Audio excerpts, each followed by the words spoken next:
One of the things that you get in the precious metal starter kit is this mouldable plastic.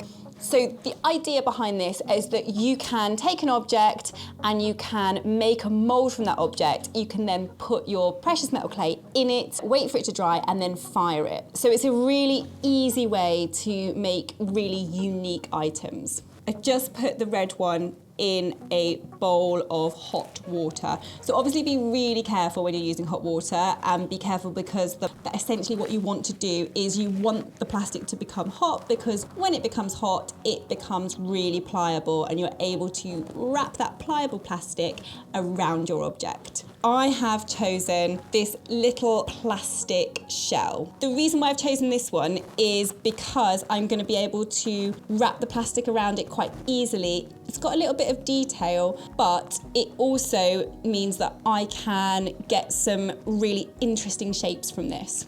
I'm not going to wrap the whole thing in because obviously I need it to be halfway around it, and then I can put the precious metal clay in it and get that impression.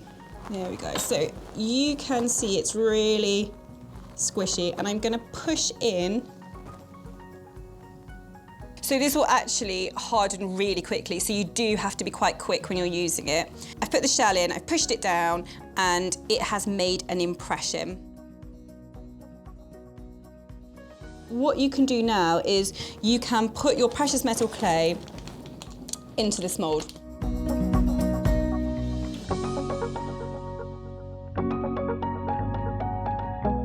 Once you've put your precious metal clay into your mould, you need to leave it to dry.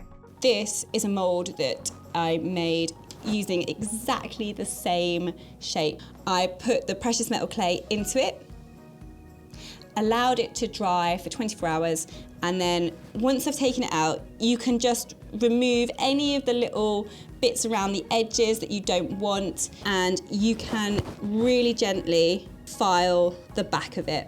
So just using a bit of the coarse sponge that you get in the precious metal clay, or you can use emery paper.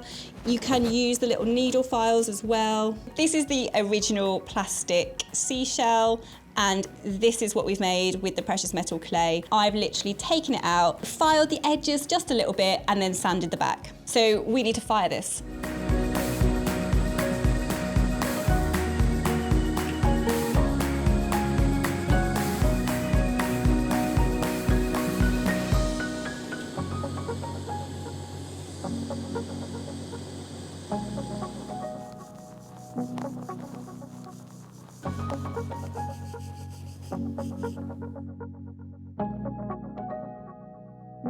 This is the plastic seashell that we made a mould from, and this is our finished silver piece of precious metal clay that we fired.